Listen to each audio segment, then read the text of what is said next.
প্রিয় দর্শক, স্বাগত সবাইকে আমাদের নিয়মিত টকশো এই সময়। আমি জহিরুল আলম আজ আপনাদের সঙ্গে আছি। দিনের শিরোনামগুলো প্রথমে বলবো, তারপরে আমাদের টকশোর আলোচনা। গ্যাসের পর বিদ্যুতের দাম বৃদ্ধির প্রস্তাব করা হয়েছে। ৫৮% বাড়ানোর পক্ষে মত দিয়েছে বিইআরসির কারিগরি কমিটি। গ্যাসের দাম বৃদ্ধির আলোচনার মাঝেই এবার পাইকারি পর্যায়ে বিদ্যুতের দাম ৬৬% বাড়ানোর প্রস্তাব করেছিল বিদ্যুৎ উন্নয়ন বোর্ড পিডিবি। আর সরকারের কাছ থেকে ভর্তুকি না পেলে দাম ৫৮% বাড়ানোর সুপারিশ বিইআরসির গঠিত কারিগরি মূল্যায়ন কমিটি। তবে এই প্রস্তাবকে অগ্রহণযোগ্য বলেছে ক্যাবের বিশেষজ্ঞরা। রাজনৈতিক অঙ্গনের তো আলোচনা আছেই। আজ প্রধানমন্ত্রী বলেছেন যে জিয়ার আমল থেকে নির্বাচন কলুষিত হতে শুরু করে, আওয়ামী লীগ ভোটের অধিকার ফিরিয়ে এনেছে, প্রধানমন্ত্রীর বক্তব্য আজকে।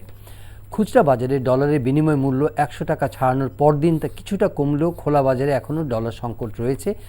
হঠাৎ করেই ডলারের এই মূল্য বৃদ্ধিকে অস্বাভাবিক উল্লেখ করে কোন সিন্ডিকেট এর মুদ্রা বাজারকে অস্থিতিশীল করে তুলছে এবং বা তুলছে কিনা তা খতিয়ে দেখতে সরকারের প্রতি আহ্বান জানিয়েছেন সংশ্লিষ্টরা। আর এদিকে দেশের অর্থনীতিতে চরম অনিশ্চয়তা তৈরি হয়েছে এমন মন্তব্য করে বিএনপি বলছে যে গত ৮ মাসে রিজার্ভ আশঙ্কাজনক হারে কমে যাওয়া অর্থনীতির জন্য একটি অশনি সংকেত। দলটি বলছে যে দেশের রিজার্ভ কমে শ্রীলঙ্কার মতো পরিস্থিতি হতে বেশি দিন সময় লাগবে না। আর এই মন্তব্যগুলো করেছেন সংবাদ সম্মেলনের মাধ্যমে দলের স্থায়ী কমিটির এই বক্তব্যগুলো তুলে ধরেছেন বিএনপির মহাসচিব মির্জা ফখরুল ইসলাম আলমগীর। এই আলাপগুলোই রয়েছে দিনের মূল খবরের মধ্যে। সরাসরি চলে যাচ্ছি আমাদের অতিথিদের কাছে। রয়েছেন ডক্টর আসাদুজ্জামান রিপন, বিশেষ সম্পাদক বিএনপি, এবং ডক্টর মিজানুর রহমান, অধ্যাপক, ঢাকা বিশ্ববিদ্যালয়। স্বাগত আপনাদের দুজনকে। প্রফেসর মিজানুর রহমান, আপনার কাছ থেকে আসি।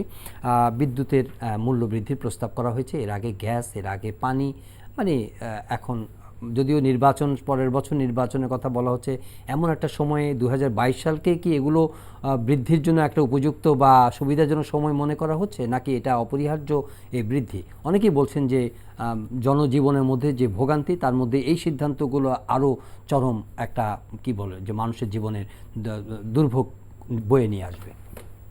ধন্যবাদ। আমাদের সমস্যাটা হচ্ছে আমাদের যে বিদ্যুৎ, তো এইটা এখনও ডিজেল কেন্দ্রিকই বেশিরভাগ। কারণ আমাদের খুব মানে বিদ্যুতের যে পরিমাণ উৎপাদন হয় তার খুব অল্প অংশই প্রাকৃতিক গ্যাস বা যেটা সাশ্রয়ী, আর বাকিটা কিন্তু ডিজেল বা এবং গ্যাসের যেটা সেটাও এখন আবার এলএনজি বিদেশ থেকে আমদানিকৃত। এখন যেই পরিস্থিতিতে তৈরি হয়েছে বিশ্ব অর্থনীতিতে, বিশেষ করে করোনা এবং করোনা পরবর্তী ইউক্রেন যুদ্ধের কারণে, তো সারা পৃথিবীতে এগুলোর দাম যেভাবে বাড়ছে, তো এখন একটাই বুদ্ধি হতে পারে, যখন আপনি ক্রয় মূল্যের চেয়ে কম দামে বিক্রি করবেন তো লোকসান তো হবেই। এই লোকসানটা কমানোর জন্য যে সকল পদক্ষেপগুলো নেওয়া যেতে পারে সেটা হচ্ছে অপচয় রোধ করা। আমাদের এখনও বিদ্যুতের যে সিস্টেম লস, সেটা অ্যাভারেজের মোর দ্যান 10% বা 11%-এর মতো, কিন্তু এটা ওয়ার্ল্ড ওয়াইড অ্যাকসেপ্টেবল ইয়েটা হচ্ছে 6%। অর্থাৎ এখানে আমাদের 4% বিদ্যুৎ সাশ্রয় মানে অপচয় হচ্ছে মানে এগুলোর বিল আমরা পাচ্ছি না। তো সেটা যদি দক্ষতা অর্জন করা যায়। আর আরেকটা হচ্ছে গভর্নমেন্টকে আগামী বাজেটে আসলে অনেক ক্ষেত্রেই ভর্তুকি দিতে হবে।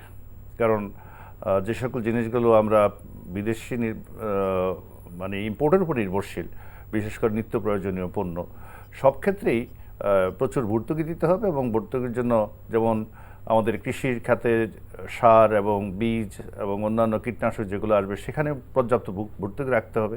তো আমি মনে করি যে এই অর্থনীতির জন্য কৃষি যেমন খুব গুরুত্বপূর্ণ, আমাদের খাদ্যশস্যের যোগান সেখান থেকে আসবে, কারণ খাদ্য ইম্পোর্ট করাও খুব ব্যয়বহুল এবং অনেক জায়গাতেই এখন বলা হচ্ছে খাদ্য ওই পরিমাণে অ্যাভেলেবল হবে না। তো সেটা আমাদেরকে নিজে উৎপাদন করতে গেলে সেখানে কৃষকদেরকে প্রচুর ইনসেন্টিভ দিতে হবে।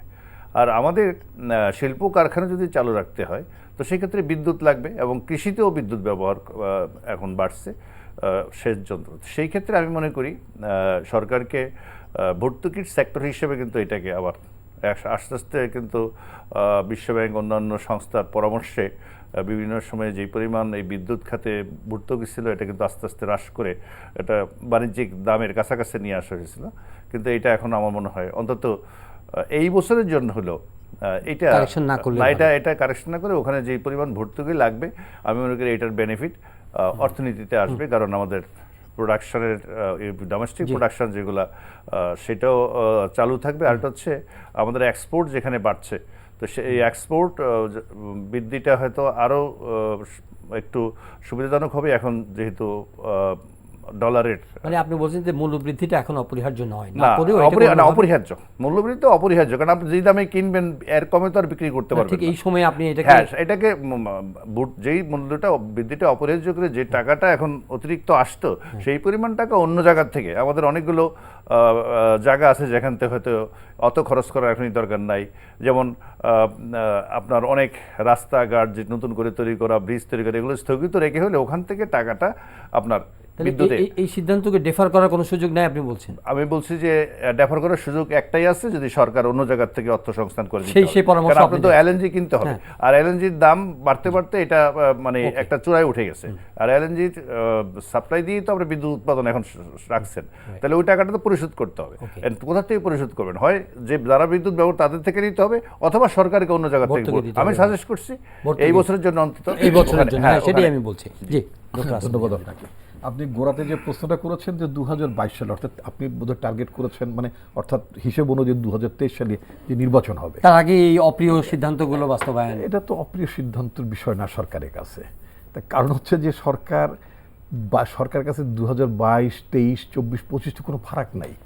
কেন ফারাক নাই? সেটা হচ্ছে যে একটি গণমুখী সরকার, একটি সরকার যখন জনগণের ভোটে নির্বাচিত হয়, যখন জনগণ যখন আপনার নির্বাচনের নিয়ামক শক্তি হয়, তখন সরকারকে বিবেচনা করতে হয় যে তার প্রতিটি পদক্ষেপ, এই আপনি দ্রব্যমূল্যের বৃদ্ধির কথা বললেন, কোনোটায় ভর্তুকি দেবেন কি ভর্তুকি প্রত্যাহার করবেন, দাম বাড়াবেন কি বাড়াবেন না, অথবা তিনি নির্বাচনে কোন জাতীয় প্রার্থী দেবেন কি দেবেন না, অনেক ফ্যাক্টরগুলো নির্বাচনের আগে রাজনৈতিক দলগুলোকে, বিশেষ করে যারা পার্টিকুলার যারা ক্ষমতায় আছেন, ক্ষমতা ধরে রাখার জন্য, পাওয়ারটাকে রিটেইন করার জন্য যে শাসক দল থাকেন, তাদের অনেক বিবেচনা করতে হয়। অন দ্য আদার হ্যান্ড আপনি বলবেন কি বিরোধী দলকে কি চিন্তা করতে হয়? বিরোধী দলকেও চিন্তা করতে হয়। বিরোধী দলকে চিন্তা করতে হয় নির্বাচনগুলোতে উত্তম স্বচ্ছ ইমেজের প্রার্থী দেওয়ার ব্যাপারে চিন্তা করতে হয়। সরকারের যে ভুল ভ্রান্তি যে নীতিগুলো থাকে, সেই নীতিগুলোকে কারেকশন করার মতো কথাবার্তা বলতে হয়, এবং তারা বিকল্প কি পদক্ষেপগুলো গ্রহণ করবেন মানে সরকারে গেলে সে কথাগুলো তুলে ধরতে হয়। কিন্তু বাংলাদেশের রাজনৈতিক বাস্তবতা এবং নির্বাচনী বাস্তবতায় সেই ধরনের প্রেক্ষিত, সেই ধরনের বাস্তবতা আছে কিনা? যেই সরকার দিনের বেলা নির্বাচন করে না, যে সরকার রাতের বেলা নির্বাচন করতে, এক এক সময় এক একটা কৌশল থাকে সরকারের, এবং এই কথাগুলো একসময় বিবিসি ডকুমেন্টারি রিপোর্ট করে প্রচার করতে যখন আমরা বলতাম, তখন মানে অনেকেই বলতো একেবারে রা করে উঠতে দেয়, কি বলছে এই সমস্ত কথা, বেশ সরকার দলীয় লোকেরা। বাট যখন সরকার ঘনিষ্ঠ সাংবাদিকরাও, মানে আমি পার্টিকুলার যেহেতু উনি সোশ্যাল মিডিয়াতে কথা বলেছেন, প্রধানমন্ত্রীর ওখান থেকে এসে কথা বলেছেন, সেই মানে আপনার একজন সাংবাদিক জয় মামুনের কথাই বলতে চাই, তিনি তার বক্তব্য সোশ্যাল মিডিয়াতে ঘুরে বেড়াচ্ছে যে নির্বাচন কি পদ্ধতিতে হয়েছে, তিনি নিজেও বলেছেন। তো এখন এই জাতীয় নির্বাচনী ব্যবস্থা, এখন জয় মামুন বলার পরে আপনার জানলো যে আমরা তো বলতামই, কিন্তু সরকার ঘনিষ্ঠরও বলছে, সেই কথাটা বলার জন্য আমি তার নামটা উচ্চারণ করলাম। আমরা তো বরাবরই বলছি, বিদেশি গণমাধ্যমগুলো বলছে, আমাদের গণমাধ্যম বলতে পারতো না, কষ্ট হতো তাদের। কেন কষ্ট হতো সেটা মানে তিনি স্পষ্টই করেছেন। হাওবার আমি বলতে চাচ্ছি, যদি বাংলাদেশে যদি সরকারকে যদি জনগণ নির্ভর করে যদি নির্বাচনে ভোটে জিততে হতো, তাহলে অবশ্যই 2022 সালে এই যে আপনার মানে বিদ্যুতের মূল্য বৃদ্ধি বা ইত্যাদি ইত্যাদি এগুলো কথা তাদের মাথায় থাকতো না, তারা অন্যভাবে মানে জিনিসটা ম্যানেজ করতে পারতো, এটা সত্য। আপনি দেখবেন যে সরকার যে জনগণকে আদৌ তোয়াক্কা করে না, নির্বাচনে জনগণ যে কোনো ফ্যাক্টর না, জনগণের ভোটে যে সরকারকে পাশ করতে হয় না, তার আরেকটি আপনি খুব অতি সাম্প্রতিক দুটো রাজনৈতিক সিদ্ধান্তের বেলা আপনি দেখবেন, দুটো ঘটনার দেখবেন। কুমিল্লা সিটি কর্পোরেশনের যে ভদ্রলোককে আপনার মনোনয়ন দিয়েছে আওয়ামী লীগ, এটা যদিও তাদের ব্যাপার, সেটা আমাদের ব্যাপার না, কিন্তু প্রসঙ্গক্রমে কথাটা আসলো যে কেন জনগণকে সরকার তোয়াক্কা করে না। কুমিল্লার যেই লোককে আওয়ামী লীগ প্রার্থী দিয়েছেন, এবং আওয়ামী লীগের সাধারণ সম্পাদক তো খুব অনেক মানে এক্সাজারেট করে কথাবার্তা বলেন, ইদানিং দেখি যে উনি আগে তো শুনতেন না উনি নাকি ভালো বক্তা ছিলেন, তো আমাদের ছাত্র জীবনের ওনার বক্তব্য তোমার শুনেছি, কিন্তু ইদানিং উনি পড়ে এবং ল্যাপটপ না থেকে বক্তৃতা করতে পারেন না, মানে একটা কেমন যেন। যাই হোক, উনি বললেন কোষ্টি পাথর দিয়ে যাচাই বাছাই করে একজন মাদক সম্রাট, কি তারা মানে মাদক সম্রাট উনি বলেন নাই, তাকে নির্বাচনে মনোনয়ন দিয়েছেন কুমিল্লাতে। এই ভদ্রলোকের নাম প্রধানমন্ত্রীর কার্যালয় থেকে, প্রাইম মিনিস্টার্স অফিস থেকে যে মাদক মাদক ব্যাপারী বা বলেন পৃষ্ঠপোষক তাদের যে নামের যে তালিকা এবং তাদের বিরুদ্ধে ব্যবস্থা গ্রহণ করার জন্য যে তালিকা পাঠানো তার মধ্যে he was on the top of the list. সেই লোককে পর্যন্ত কুমিল্লা সিটি কর্পোরেশনে মনোনয়ন দিতে হলো। আচ্ছা, কারণ জনগণের কিছু যায় আসে না এতে, কারণ জনগণ তো মাদক সম্রাটকে দেবে কি দেবে না তখন গভর্নমেন্ট এটা না, কিন্তু বদল করে একটু আমি আপনাকে যুক্ত করি। আবার- একটু আবার- আমি আবার আপনি বলবেন, আপনি কন্টিনিউ করবেন, কিন্তু প্রফেসর মিজান তো উনিও তো একজন সরকার শুভার্থী হিসাবে বা একজন একাডেমিক হিসাবে উনি বললেন যে এটা কেন অপরিহার্য সেটা ব্যাখ্যা করলেন। আমি ওই এট দ্য সেম টাইম উনি বললেন যে এই বছরে যদি অ্যাভয়েড করার একটা সুযোগ আছে, যদি কারণ কিছু মানুষকে কাটছাঁট করা কিছু যায়। কাটছাট করা হয়। আমি লাইনে আসছি। জি। আচ্ছা, এখন আপনি দেখবেন প্রফেসর মিজানকে সামনে রেখে বলতেছে, এটা আমার জন্য খুব বিব্রতকর, কারণ ওই বিশ্ববিদ্যালয়ের ছাত্র আমি ছিলাম, জি। তাই না? উনি তো ওই বিশ্ববিদ্যালয়ের শিক্ষক ছাত্র সবই। তো এখন ওনার কলিগদের মধ্যে যে ঢাকা বিশ্ববিদ্যালয়ে বোধ হয় 23 তারিখে বোধ হয় সিনেট নির্বাচন হবে না, 24 তারিখে সিনেট নির্বাচন এই মাসে। সেখানে দুজন প্রার্থীর সম্পর্কে মানে ভয়াবহ অভিযোগ আছে, যারা নীল দলের প্রার্থী, সরকার দলের, তাদের বিরুদ্ধে রীতিমতো ধর্ষণের অভিযোগ আছে, ছাত্রীদের অভিযোগ এবং অডিও রেকর্ডের প্রমাণ আছে, এই মর্মে কর্তৃপক্ষের কাছে অভিযোগ দেওয়া আছে। এবং আপনার মানে ইউনিভার্সিটির বোধহয় প্রফেসর সামাদ কি অ্যাডমিনিস্ট্রেশন, প্রভিসি অ্যাডমিনিস্ট্রেশন, প্রশাসনের দায়িত্বে প্রভিসি যিনি, তিনি এই ব্যাপারে খুবই বিব্রত হয়েছেন। এবং একজন জ্যেষ্ঠ সাংবাদিক সৈয়দ ইশতিয়াক রেজা, উনি নিজে ওনার ফেসবুকে বিষয়টা তুলেছেন এবং খুব আক্ষেপের সঙ্গে একটু ব্যঙ্গ করে লিখেছেন, এরাই হলো সুশীল, মানে এই যে বিশ্ববিদ্যালয়ের দুজন শিক্ষক। আমার বক্তব্য হচ্ছে, ঢাকা বিশ্ববিদ্যালয়ে শত শত শিক্ষক, আওয়ামী লীগের মধ্যে কি ধর্ষক ছাড়া কোনো ভালো লোক নাই? তাদের মনোনয়ন দিলে কি কষ্ট হতো? আওয়ামী লীগে কি আপনার কুমিল্লাতে কি একটা মাদক সম্রাট বা পৃষ্ঠপোষক তাকে ছাড়া মনোনয়ন দেওয়ার ব্যাপার? মানে আপনি তার কারণটা হচ্ছে conclude করছেন যে কোনো তোয়াক্কা করছে না গভর্নমেন্ট সরকার। এটাকে আদৌ তোয়াক্কা করছে না। এখন এটা হলো একটা বিষয়। সেজন্য তারা কিন্তু এখন ড্যাম কেয়ার ভাবে এই ধর্ষক, মাদক সম্রাট, এই জাতীয় লোকজনদেরকে বিভিন্ন জায়গায় মনোনয়ন দিচ্ছে, বসিয়ে দিচ্ছে, ইত্যাদি ইত্যাদি। আচ্ছা, এখন প্রফেসর মিজান যে কথাটা বলি তার সাথে পার্সিয়ালি একমত যে আপনার কাটছাট করার ব্যাপারটা, ইয়েস, কাটছাট করতে পারে সরকার, তাতে হয়তো উন্নয়নের সরকারের যে পরিকল্পনাগুলো আছে বা একটা ওভারঅল একটা ন্যাশনাল যে এজেন্ডা থাকে সেটা হয়তো সাময়িকভাবে থমকে যাবে, বাট দেশের স্বার্থে সেটা করা যেতে পারে, বিলম্বিত করা যেতে পারে। কিন্তু আমার বক্তব্য হচ্ছে যে বিদ্যুৎ খাতের যে প্রস্তুতি আপনি তুললেন, সরাসরি 3500 কোটি টাকা প্রতি বছরে বিদ্যুৎ খাতে, যেটা উনি বলেছেন যে মানে অ্যাভারেজ স্ট্যান্ডার্ড অ্যাকসেপ্টেবল লিমিট যেটা, তার বাইরে আমাদের 4 থেকে 5% বেশি আছি আমরা। এই চুরি চামারিটা সিস্টেম লসটা যদি কমানো যেত, 3500 কোটি টাকা, টাকাটা কিন্তু কম নয়, প্রতি বছর সিস্টেম লস হচ্ছে এই টাকাটা। অন দ্য আদার হ্যান্ড আপনি জানেন আমাদের বিদ্যুতের আজকে পর্যন্ত বিদ্যুতের যে চাহিদা, আমাদের বিদ্যুতের চাহিদা আছে আপনার 11,000 মেগাওয়াট, মানে আমরা কনজিউম করছি এরকম কাছাকাছি, কিন্তু আমরা উৎপাদন করছি কিন্তু এর চেয়ে মোর দেন 50% উৎপাদন করছি আমরা। এই যে উৎপাদনটা করছি, বিদ্যুৎ ইজ সাচ এ প্রোডাক্ট, এটা we can't store it in the cold storage, কোনো জায়গায় আমরা ভল্টে এটা রাখতে পারবো না। তাহলে এইটা বিতরণ করা দরকার, সঞ্চালন লাইন নাই, ডিস্ট্রিবিউশন সিস্টেমটা নাই। আপনার না থাকার কারণ যেটা হলো আমার বিদ্যুতের স্ট্রেট অপচয় হচ্ছে। প্রধানমন্ত্রী নিজে একটা ক্যাবিনেট মিটিং উনি ক্যাটেগরিক্যালি মাসখানেক হবে না, মানে রোজার আগে উনি বলেছিলেন যে বিদ্যুৎ খাতে ভর্তুকি আর দেওয়া যাবে না। 50,000 কোটি টাকা সরকার ভর্তুকিতে উনি নিচে স্বীকার করেছেন, বলেছেন, মানে স্বীকার করার বলবো না, বলবো যে উনি এই তথ্যটি উনি জানিয়েছেন। এই যে 50,000 কোটি টাকা গত 5 বছরে আমরা বিদ্যুৎ খাতে আমরা ভর্তুকি দিলাম না, যারা বিদ্যুৎ সেক্টরে যারা বিদ্যুৎ উৎপাদন করছেন কোম্পানিগুলো, এই কোম্পানিগুলোর সাথে আমাদের সরকারের যে চুক্তি আছে, যে চুক্তিটা ত্রুটিপূর্ণ চুক্তি, সেই চুক্তির কারণে আমরা প্ল্যান্টগুলোকে বিদ্যুৎ ব্যবহার করতে পারছি না, কিন্তু বসিয়ে আমরা তাদের ক্যাপাসিটি চার্জের এগেনস্টে আমরা তাদেরকে 50,000 কোটি টাকা প্রতি বছর দিচ্ছি, অর্থাৎ 10,000 কোটি টাকা আমরা বিদ্যুৎ খাতে ভর্তুকি দিচ্ছে না, ওদের পকেট ভারী করছি।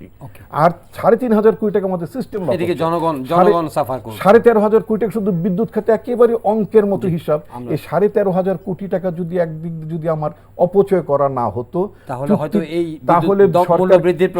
সরকারকে বিদ্যুতের প্রসঙ্গে আমি বোধহয় একটু যোগ করা দরকার রিপন ভাইয়ের সাথে। সেটা হচ্ছে যে ঢাকা বিশ্ববিদ্যালয়ের সিনেট নির্বাচনে প্রার্থীদের মধ্যে 2 জনের ব্যাপারে যেটাকে বলা হয় যৌন হয়রানি, এই ধরনের অভিযোগ পাওয়া গেছে। বাট উনি যেভাবে বলছেন যে ধর্ষণ এই জাতীয় কোনো অভিযোগ আমরা শুনিনি। এটা এখন যৌন হয়রানি যদি তদন্ত হচ্ছে, প্রমাণিত হলে এক জিনিস একটা। আর কুমিল্লার প্রার্থীর ব্যাপারেও আমি জানি না। আর আরেকটা যেটা বলছেন যিনি বসিয়ে রেখে যে ক্যাপাসিটি এটা বন্ধ হয়ে গেছে। এখন থেকে যা বিদ্যুৎ নেওয়া হবে সেটারই বিল দেওয়া হবে, আর বসে থাকার জন্য কোনো ক্যাপাসিটি ট্যাক্স এটা ইতিমধ্যে বাতিল হয়ে গেছে, এটা আমাদের রিপন ভাই জানেন না। হ্যাঁ, এইবার বলুন আপনি। জি, আমরা একটা রাজনৈতিক প্রসঙ্গে আসি। প্রধানমন্ত্রী আজকে বলেছেন যে নির্বাচন নিয়ে অনেক কথা হচ্ছে, তো সেই নির্বাচন প্রসঙ্গে উনি বলেছেন যে জিয়ার আমল থেকে নির্বাচন কলুষিত শুরু হয় এবং আওয়ামী লীগ মানুষের ভোটের অধিকার ফিরিয়ে এনেছে। এই বিষয়টি একটু আগেও যেন আসুজ্জামান রিপন নির্বাচনের প্রসঙ্গটি তুলেছেন। এটা কি রাজনৈতিক শুধু মানে কথার কথা, নাকি এটা কিভাবে জাস্টিফাই? দেখেন, নির্বাচন অথবা দুর্নীতি এগুলো নিয়ে যখন আলোচনা হয়, তো আমি বেশ কিছুদিন যাবত এই কথাটা বলছি যে সমস্ত দুর্নীতি এখন হচ্ছে, বা রিপন ভাইদের আমলে যখন বিএনপি যখন ক্ষমতা ছিল কোনো দুর্নীতি হয়নি এবং কোনো হাওয়া ভবন ছিল না, এবং এই যে মামলা মোকদ্দমা যেগুলো হয়েছে সবগুলো বানোয়াট সাজানো। দুর্নীতি যা হওয়ার এখন হচ্ছে। আবার আওয়ামী লীগের লোককে যদি আপনি জিজ্ঞেস করেন যে সব দুর্নীতি ওই আমল হয়েছে, এটার থেকে যদি বেরিয়ে আসতে না পারি, আপনি যদি নির্বাচনে যেগুলো বললেন নির্বাচন কলুষিত হয়েছে, রাতে হয়েছে, এটা স্বীকার করতে হবে। তো নির্বাচন কখন থেকে এই কলুষিত হওয়া শুরু হয়েছে? এটা তো এই নির্বাচনে হয়নি। অবশ্যই আমাদের 14 এবং 18 যে নির্বাচন এগুলো ত্রুটিমুক্ত ছিল না, এর মধ্যে অনেক সমস্যা আছে এবং সেটা নিয়ে আলোচনা করতে আপনারা এখানে 20 বার অন্তত টকশো করছি যে ওই নির্বাচনগুলো কেন ভালো হলো না, প্রতিযোগিতামূলক হলো না, বা সবাই অংশগ্রহণ হলো না। দ্যাটস ডিফারেন্ট অ্যাঙ্গেল থেকে এগুলো নিয়ে আলোচনা করা যায়। কিন্তু নির্বাচনগুলো এইগুলো তো একবারে জিয়াউর রহমানের হানা ভোট, আমরা তো এগুলো সাক্ষী। 100 ভাগ ভোট পড়ছে এবং 98 ভাগ হা পড়ছে। এরশাদের আমলে আবার হানা হয়েছে এইগুলো। তারপরে 15ই ফেব্রুয়ারি যে নির্বাচন হয়েছে সেটাও তো বিএনপির আমলেই হয়েছে। তো ওগুলোও তো নির্বাচন ভাই। আপনি যদি এগুলোকে কলুষিত করেন তাই ওই নির্বাচনগুলোর কথা বলতে হবে। হ্যাঁ, আমাদের নির্বাচন ব্যবস্থার যে ত্রুটি বা যেই সমস্যাগুলো আছে, আমি দীর্ঘদিন থেকেই বলে আসছি, ভালো একটা নির্বাচন করার জন্য যে কথাগুলো বলা হয় যে নির্বাচন আসলেই যে আমাদেরকে একটা নির্দলীয় নিরপেক্ষ একটা ফ্রেজ আছে, তত্ত্বাবধায়ক সরকার হতে হবে।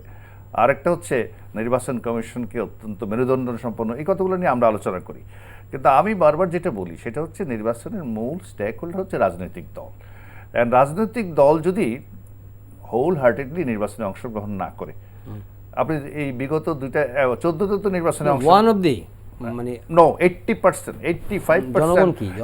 আমি বলছি জনগণ তো দলের সাথে, জনগণ নিরপেক্ষ জনগণ নাই, জনগণ এখন দলের লোক।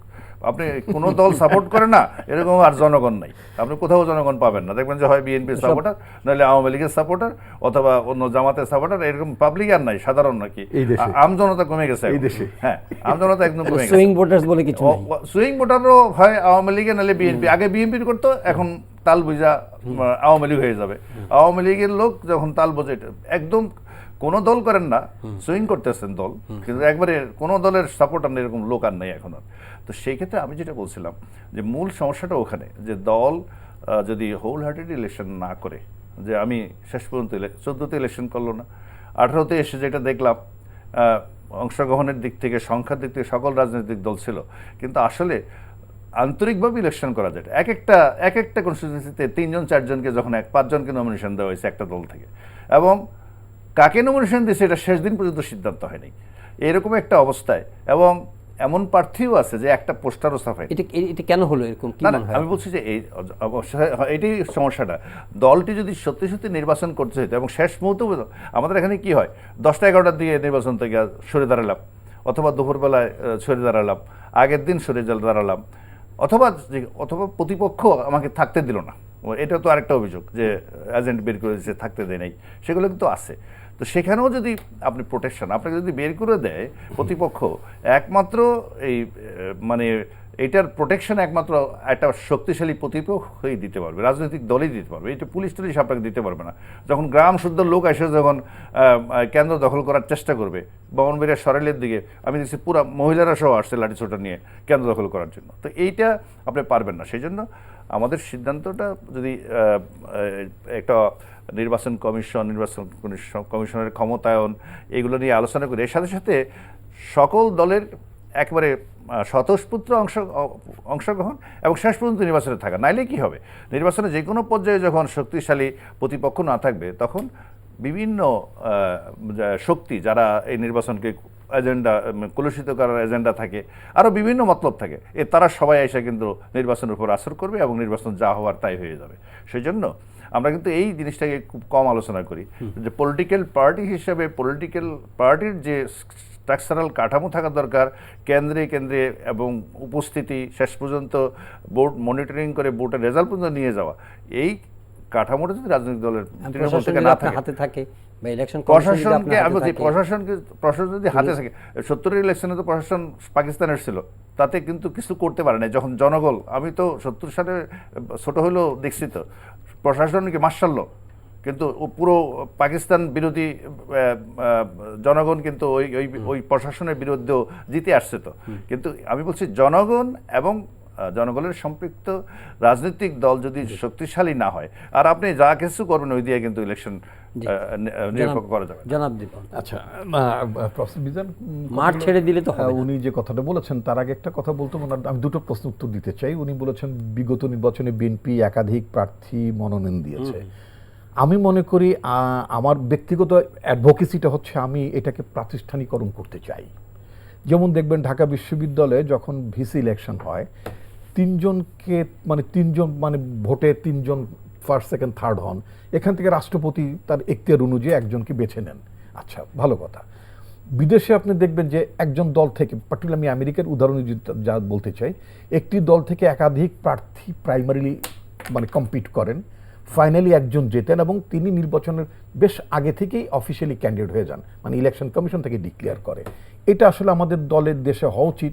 একজন ব্যক্তি নয়, একাধিক প্রার্থী দলের মধ্যে থাকবে, তারা উইদিন পার্টি তারা কম্পিট করবে এবং নির্বাচন কমিশন তাদের প্রার্থীতা চূড়ান্ত করবে। নির্বাচন কমিশন করার পরে একজন চূড়ান্তভাবে একজন প্রার্থী হবেন। সুতরাং বিএনপি যেটা করেছে সেটা আপনার যে পশ্চিমা দেশগুলোতে যেই নির্বাচনে প্রার্থিতার যে এক্সারসাইজটা হয় সেটা আমরা উইদিন পার্টি আমরা সেটা করেছি। কিন্তু আমরা চাই ভবিষ্যতে ক্ষমতায় গেলে আমরা মার্কিন যুক্তরাষ্ট্রের মতো এটাকে একটা প্রাতিষ্ঠানিকরণের দিকে নিয়ে যাব, অর্থাৎ একটা প্রাইমারি ইলেকশনের ব্যাপারটা করবো। সুতরাং 3 থেকে 5টা প্রার্থী দেওয়াটা কোনো না, আপনার ভিন্ন মত নয়। ফাইনালি পার্টি একজন কি আমি একজনকে প্রার্থী আপনার করা হয়, নমিনেট করা হয়, বাদ বাকি সবাইকে তো আপনার দেওয়া হয় না, মনোনয়ন চূড়ান্ত দেওয়া হয় না। যিনি পার্টির নমিনেশনটা পান তিনি যে জমা দিতে পারেন, অন্য কেউ দিতে পারে না। That is not a problem. প্রবলেমটা হচ্ছে ওই যে আপনি যেটা বলেন প্রশাসন যখন একাকার হয়ে যায় আপনার সরকারি দলের সাথে, আইন প্রয়োগকারী সংস্থা যখন একাকার হয়ে যায় এবং তারা যখন সরকারের চেয়ে আওয়ামী লীগের চেয়ে, ছাত্রলীগের চেয়ে, যুবলীগের চেয়ে যখন বেশি অ্যাক্টিভ হয়ে যায়, তখন কিন্তু আপনার নির্বাচনের মাঠে দাঁড়ানো যায় না। আমি ছোট্ট একটা উদাহরণ দিতে চাই। জনগণ গ্রামবাসী আমি আসছি, তাহলে কি আমি সংঘর্ষ করব? তাহলে তো এটা সিভিল ক্যাওস হবে, এখানে তো গৃহযুদ্ধ শুরু হয়ে যাবে। কারণটা আমি আপনি বলছি, গত 14ই মে আমাদের দলের একটা দেশব্যাপী একটা প্রোগ্রাম ছিল। আমি নিজে একটা জেলার দায়িত্বে ছিলাম, অর্থাৎ আমি সেখানে চিফ গেস্ট হিসেবে আমি অ্যাটেন্ড করলাম রাজবাড়িতে। রাজবাড়ি জেলাটা পলিটিক্যালি বেশ ফার্টাইল, একসময় বাম অধ্যুষিত রাজনৈতিক এলাকা। আমি নিজেও একসময় ওই ঘরানার রাজনীতি করালো, ফলে আমি খুব কমফোর্ট ফিল করছি, সেখানে গিয়েছি। বিলিভ ইট অর নট, আমি জানি যে নির্বাচনে আপনার অনুষ্ঠানে কোনো সমস্যা হবে না, জনসভায় কোনো সমস্যা হবে না, কারণ প্রধানমন্ত্রী নিজে কয়েকদিন আগে বলেছেন যে রাজনৈতিক দলগুলোর রাজনৈতিক কর্মসূচিতে কোনো বাধা দেওয়া হবে না। নিশ্চয়ই আপনার মনে আছে কথা তিনি বলেছেন। তা আমি বরং আমার দলের কর্মীদেরকে বললাম যে আওয়ামী লীগ সভানেত্রী, শাসক দলের প্রধান, যিনি গভর্নমেন্টের প্রধান, তিনি বলেছেন যে রাজনৈতিক দলের প্রোগ্রামগুলোতে কোনো বাধা দেওয়া হবে না। যেহেতু সামনে নির্বাচন, ওনারা আমাদেরকে বারবার বলেন নির্বাচন আসতে হবে, বিএনপিকে নির্বাচন আনতে চাই, এসব বলেছেন। তো আমরা এই সমস্ত বলার কারণে আমরা মনে করলাম আমাদের অনুষ্ঠানগুলো সরকার কোনো বাধা দেবে না, অর্থাৎ পুলিশ বাধা দেবে না। বিলিভ ইট অর নট, ওখানে বিনা উস্কানিতে আমার জনসভায় সেখানে মাইকটা খুলে দেওয়া হলো। বলা হলো যে আপনারা ভেতরে মিটিং করছেন এখন, অর্থাৎ আমাদের মাঠের পাশে আমাদের পার্টি অফিস লাগোয়া, তো ভেতরে মিটিং করছেন এখন। আমি তাকে জিজ্ঞেস করলাম দেশে কি সামরিক শাসন চলছে? যখন দেশে সামরিক শাসন থাকে তখন সামরিক শাসকরা কি করে, ঘরোয়া রাজনীতি শুরু করে, মেইন স্ট্রিম পলিটিক্সটা চালু করে আগে তথাকথিত ইনডোর পলিটিক্স, পার্লার পলিটিক্স বলে ইনডোর পলিটিক্স তারা অনুমতি দেয়। আমরা বিরোধী দলরা বা রাজনৈতিক দলগুলো করে আমরা ওদের আমলে ওগুলো করে অভ্যস্ত। যারা যেই সরকার নিজেদেরকে গণতান্ত্রিক সরকার বলে, যারা নিজেদের কথায় কথায় নির্বাচিত সরকার বলে দাবি করে, সেই ধরনের একটি সরকারের সময় আমাকে কেন পার্লার পলিটিক্স, আমাকে কেন ইনডোর পলিটিক্স করতে হবে? ঘরের মধ্যে কেন আমাকে সভা করতে হবে? তখন আমি পুলিশ অফিসারকে বললাম, মানে অর্থাৎ ওখানকার যে মানে আপনার মানে দায়িত্বপ্রাপ্ত যিনি অফিসার ইনচার্জ সদরের, রাজবাড়ী সদরে, তাকে বললাম যে আপনি এটি কেন বলছেন যে আমাকে ঘরের মধ্যে সভা করতে? ওয়াই? আমার সংবিধানে তো আমার জনসভা করার অধিকার আছে, আমাকে তো সংগঠিত অধিকার আছে, এগুলো সব আমার মৌলিক অধিকারের মধ্যে পড়ে, আপনি কেন বাধা দিচ্ছেন? আপনার প্রধানমন্ত্রী তো বলেছে যে রাজনৈতিক সভা সমাবেশে বাধা দেওয়া হবে না, তা আপনি কি প্রধানমন্ত্রীর নির্দেশ ভায়োলেট করছেন? এখন পুলিশের মধ্যে যখন ওই পুলিশের একটা অঙ্গ আছে যেমন র্যাব বলে, র্যাপিড অ্যাকশন ব্যাটালিয়ন বলে নাকি, এখন এই পুলিশের মধ্যে এখন এই শাহাদত ব্যাটালিয়ন ঢুকে গেছে। শাহাদত, ওই ওসির নাম হচ্ছে শাহাদত। এই শাহাদত ব্যাটালিয়ন যখন হাইপার অ্যাক্টিভ হয়ে যায়, শাহাদত ব্যাটালিয়ন কি করলো ওখানে, উনি যে কি করলেন, আমার মাইক বন্ধ করলেন, আমাদের কর্মীদের উপর চড়াও হলেন, আমার জনসভাটা পণ্ড করে দিলেন। অথচ সরকার প্রধানের মানে প্রকাশ্য অবস্থান ছিল যে বাধা দেওয়া হবে না, কিন্তু আমরা মাঠে কি দেখলাম, বাধা দেওয়া হলো শুধু না, মিটিং পণ্ড করে দেওয়া হলো। এটা রাজবাড়িতে করা হয়েছে, এটা শরীয়তপুরে করা হয়েছে, গোপালগঞ্জে করেছে, নানা জেলাতে একইভাবে করেছে।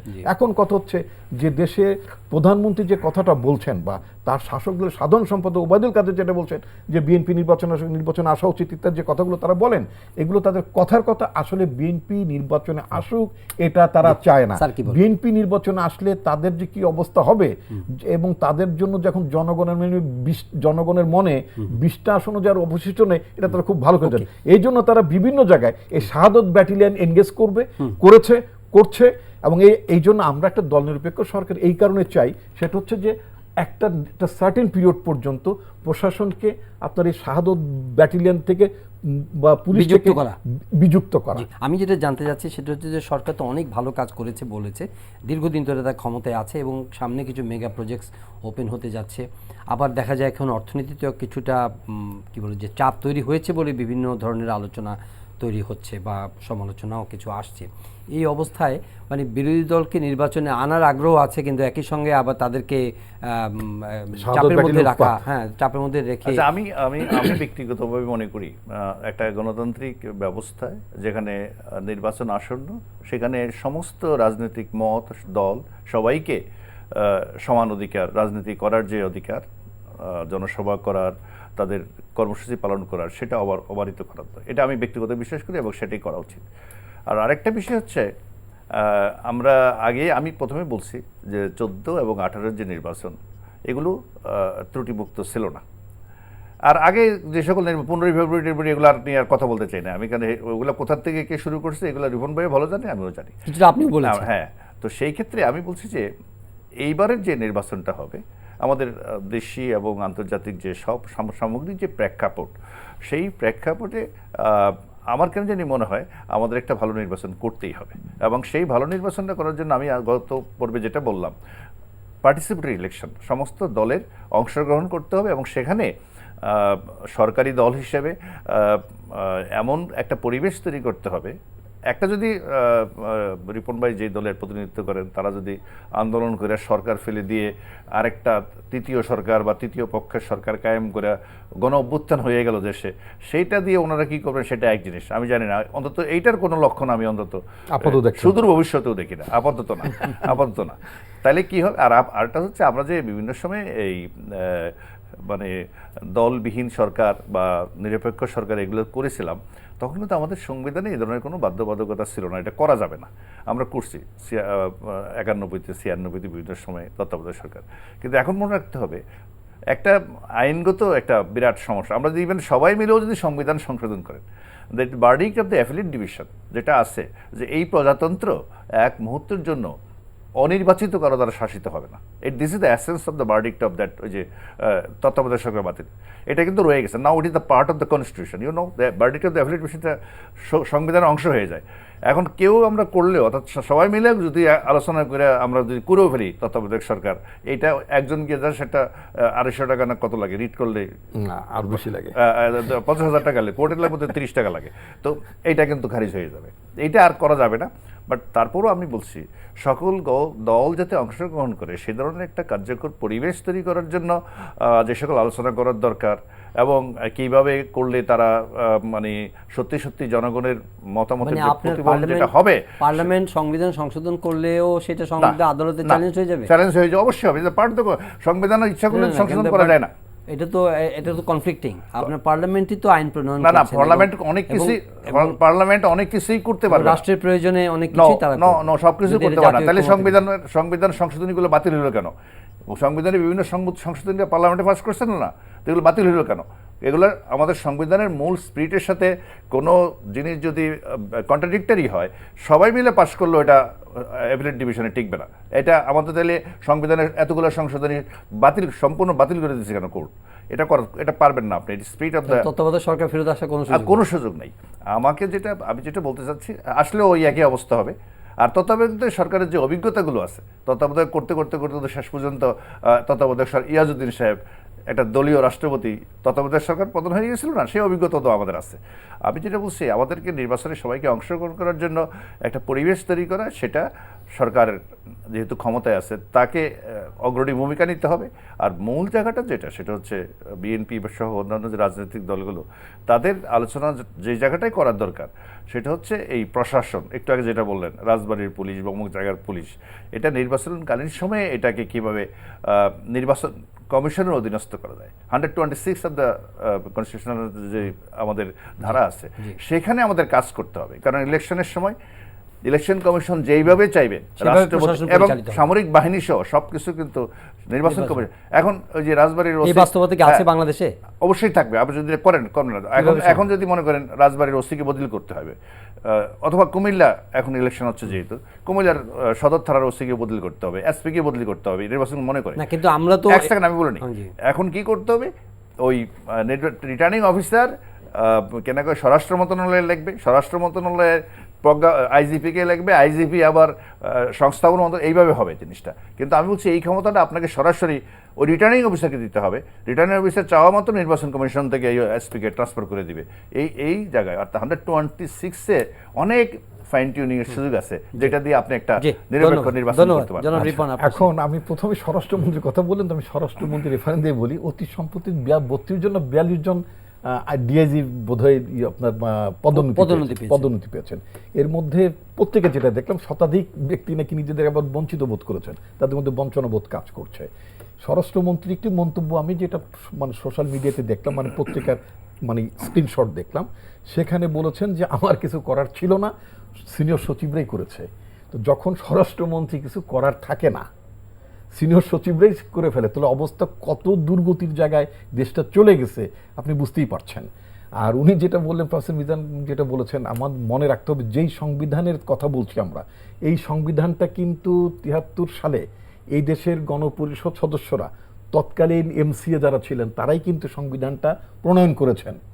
যা যা কথা আছে তার ওই জনগণের তারাই প্রণয়ন করেছেন। এখানে যা কিছু সংশোধনী এনেছেন, সংশোধিত হয়েছে, তারাই করেছেন। যে বিচারপতিরা ওখানে বসছেন, সেটা আমাদের সংবিধানে কোন ধারায় তারা বিচারপতি হবেন সেগুলো ওই সংবিধানের মধ্যেই লেখা আছে। এবং বিচারপতিদের নিয়োগের জন্য যে একটি বিধি থাকা দরকার, সেটাও সংবিধান আছে, সেটাও কিন্তু মানা হয় না। বিনা বিধিতে তারা মনোনীত হয়ে তারা বিচার কার্যালয় বিচারিক দায়িত্ব পালন করছেন। তো ওই জায়গায় তারা নিজেরা হাত দেন না। আচ্ছা, ভালো কথা।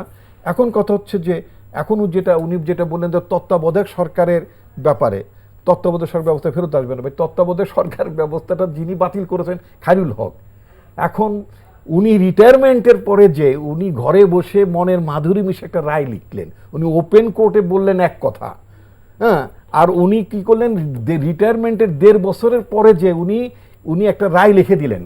ওনার রিটায়ারমেন্টের পরের রায় তো আমরা থোড়াই তোয়াক্কা করি, ওইটা এখন আবার রিভিউর জন্য করেন, আমরা থোড়াই তো ওইটা তো রিভিউ করব কার কাছে? রিভিউ তো যেটা একটা আইনি প্রক্রিয়ার মধ্যে, সেটা আমি রিভিউর জন্য চ্যালেঞ্জ করব। এই রায়টাই বেআইনি, এই রায়টার কোনো ভিত্তি নাই, সুতরাং রিভিউ করারও প্রশ্ন, ওটাকে জাস্ট ছুঁড়ে ফেলে দেবো আমরা। জনগণ ওটাকে ছুঁড়ে ফেলে দেবে। এই যে আপনার যেই রায়টি আপনার করেছে খায়রুল হক, যে রায়টি রিটায়ারমেন্টের পরে যে লিখেছেন, তার ব্যক্তিগত লাভের প্রশ্নে, রিটায়ারমেন্টের নানা ধরনের অলিখিত বেনিফিট পেয়ে তিনি যেই লিখেছেন, ফরমাইশি রায় লিখেছেন, এই ফরমাইশি রায়ের, খায়রুল হকের রায়ের কোনো ভিত্তিই নেই।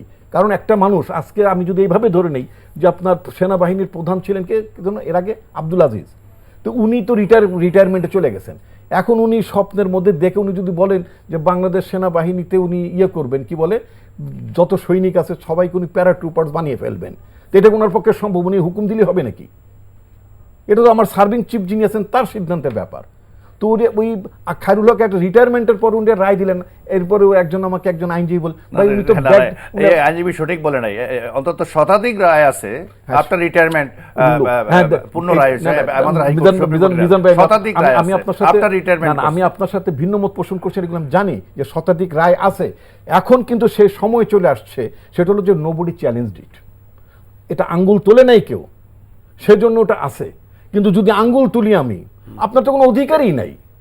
আপনি বিচারপতি, আপনি দেখছেন যে আপনি আগামীকালকে রিটায়ারমেন্টে যাবেন বা আপনি কর্মদিবসের মধ্যে রায় দিতে পারবেন না, আপনি ওই রায় নেন কেন? আপনি ওটা রায় দেওয়ার জন্য বসে আরো 2 বছর আগে বিচার বন্ধ রাখতে হবে, বন্ধ রেখে আবারও আপনাকে আমি সাপ্লিমেন্ট আমি আবারও সাপ্লিমেন্ট করি। আমি এই বিষয়ে আমি তো বিচার ছিলাম না, কিন্তু আমি অবজার্ভ করি বিষয়গুলো। সেটা হচ্ছে যে আপনাকে 6 বছর আগে, 6 মাস আগে রিটায়ারমেন্টের প্রশ্ন নাই। আপনি যখন রায়টা দেবেন, আপনার বেঞ্চে, অ্যাপিলেট ডিভিশনে বেঞ্চে 4 থেকে 5 জন মেম্বার থাকে। একজন মানে হেড অফ বেঞ্চ যিনি, অর্থাৎ চিফ জাস্টিস, তিনি রিটায়ারমেন্টে গেলেন, অ্যানাদার 4th আছে, তারপরে তো 5 জন আছে। তারা যেটা সংখ্যাগরিষ্ঠ রায় যাবে, ওনাকে কেন 1.5 বছর পরে ব্যাকডেটে সাইন? এটা অনৈতিক, উনি ব্যাকডেটে সাইন করেছেন। এবং আমাকে আমি আরেকটা আলোচনা একদিন ছিলাম, সেখানে একজন আইনজীবী ছিলেন, বলে উনি তো ব্যাকডেটে সাইন করেছেন। বলে উনি ব্যাকডেটে সাইন করেছেন, কিন্তু নিউজটা যখন পত্রিকা এসেছে সেটা তো ব্যাকডেটের পত্রিকা আসে নাই। এনটিভি বা বাংলা ভিশনে যত নিউজ প্রচার হয়েছে, ওই নিউজটা প্রচার হয়েছে কারেন্ট ডেটই। সুতরাং ব্যাকডেটের রায় চ্যালেঞ্জ করা হয়নি বলে ওটা চলছে। এখন এটা আমরা তোয়াক্কা করি না। খায়রুল হকের রায়ের 2 পয়সার ভ্যালু নাই।